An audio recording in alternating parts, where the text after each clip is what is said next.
రకాల బాధలు ఎలా ఉంటాయంటే ముళ్ళ మీద కూర్చున్నామా అన్నంతగా వేధిస్తూ ఉంటాయి. కాస్తంత ఉపశమనం కోసం తల్లడిల్లేలా చేస్తూ ఉంటాయి. మలద్వారం దగ్గర ఆసనంలో కనిపించే బాధలు అలాంటివే. ముఖ్యంగా ఫిషర్స్తో తలెత్తే బాధల్ని మనలో చాలామంది బయటకు చెప్పుకోలేరు. దీంతో చికిత్స తీసుకోకుండా ఈ సమస్యను ముద్రబెట్టుకుంటూ ఉంటారు. నిజానికి ఆసనంలో కనిపించే ఫిషర్స్కు మన సంప్రదాయ వైద్యం ఆయుర్వేదంలో చక్కటి చికిత్సలు అందుబాటులో ఉన్నాయి. ఆసనములో వేధించే ఫిషర్స్ బాధలకు ఆయుర్వేదం చెప్తున్న చికిత్సలు, పరిష్కార మార్గాల గురించి ఇప్పుడు తెలుసుకుందాం.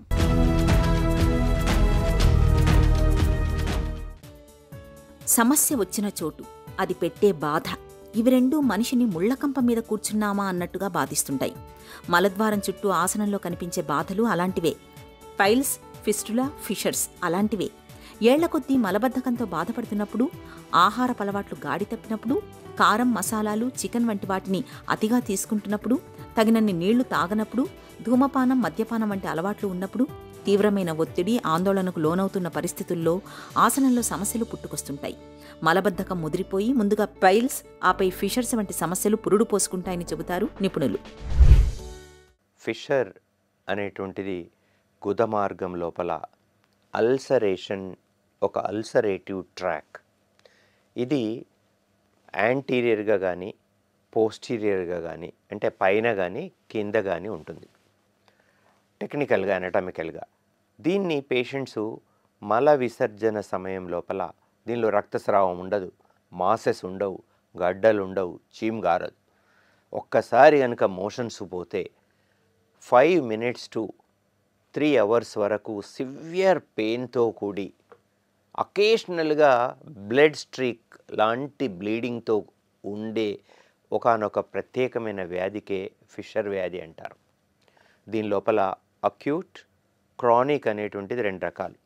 అంటే ఈ అల్సర్ వ్యాధి తయారయ్యి, అంటే మలబద్ధకం కానీ లేదా జంక్ ఫుడ్ కానీ ఆల్కహాల్ కానీ అత్యధికంగా మాంసాహార పదార్థాలు తీసుకొని ఈ ఫీకోలిస్ తయారయ్యి డెఫికేషన్ సమయం లోపల ఇంజ్యూర్ జరిగినప్పుడు మలద్వారంలో ఉండే క్రిప్ట్స్ రప్చర్ అయ్యి అల్సరేషన్గా మారుతుంది.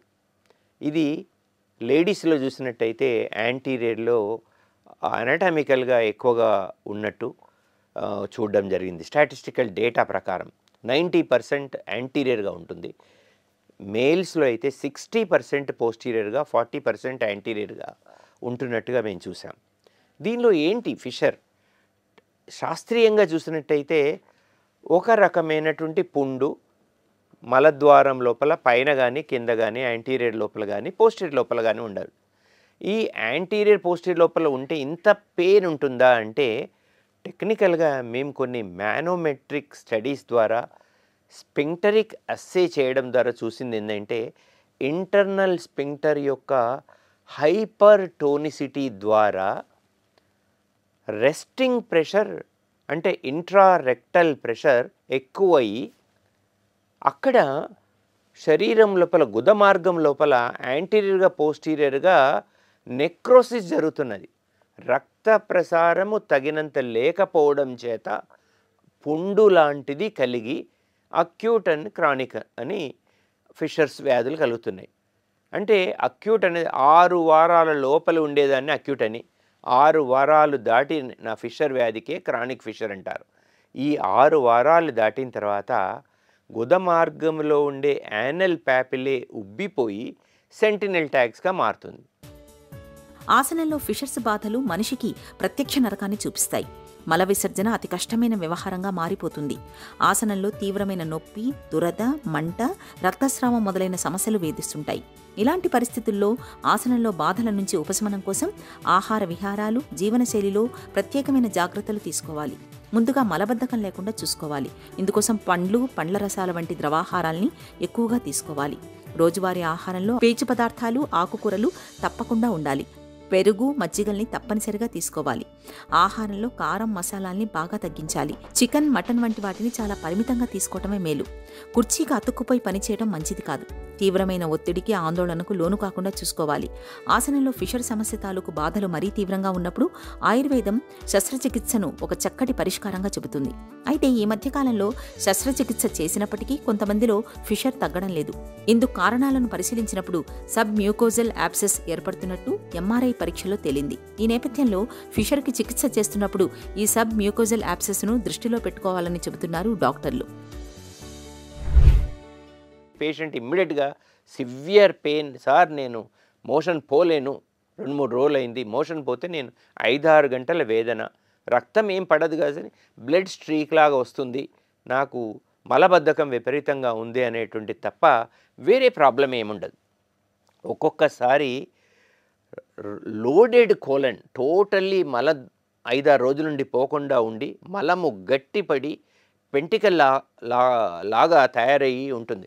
దాన్ని మనము మల్టిపుల్ ఎనిమాస్ ఇవ్వడం చేత, ఒక్కోసారి అది కూడా పనిచేయనట్టయితే డబుల్ ట్రిబుల్గా వేసుకొని హైండ్ ద్వారా తీసివేసిన సందర్భాలు కూడా అనేకమైనటువంటి ఉన్నాయి.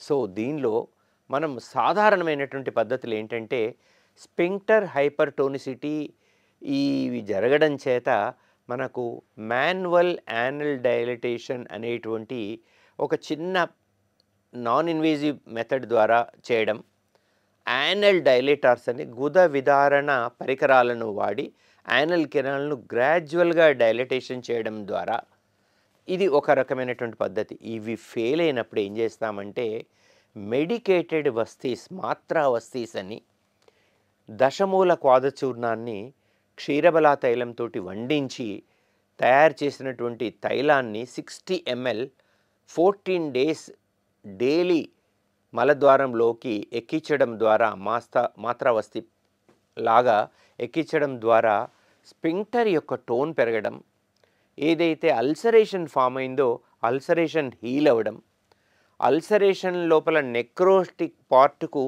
సర్క్యులేషన్ పెరిగి తొందరగా ఆ వూండ్ హీల్ కావడం చేత మనకు మలబద్ధకము నివారింపబడడం, టోనిసిటీ తగ్గడం, నెక్రోసిస్ తగ్గి ఈ మాత్రావస్థి అనేటువంటిది చాలా అత్యంత ఉపయోగకరంగా ఉన్నట్టుగా రుజువు చేయబడింది.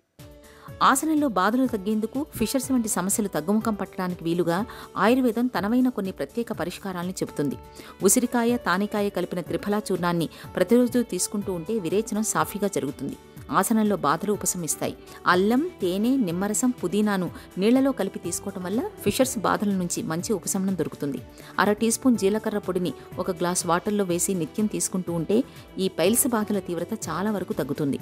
నువ్వుల నూనెను తరచూ మొలలకు పట్టిస్తుంటే నొప్పి, మంట నుంచి మంచి ఉపశమనంగా ఉంటుంది.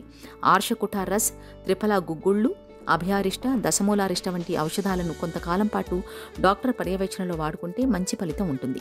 ఆసనంలో బాధలు ఎంతకీ తగ్గనప్పుడు శస్త్రకర్మ విధానం, ఆర్సో ఛేదన, క్షారకర్మ సూత్ర విధానాలకు వెళ్లటం మేలు.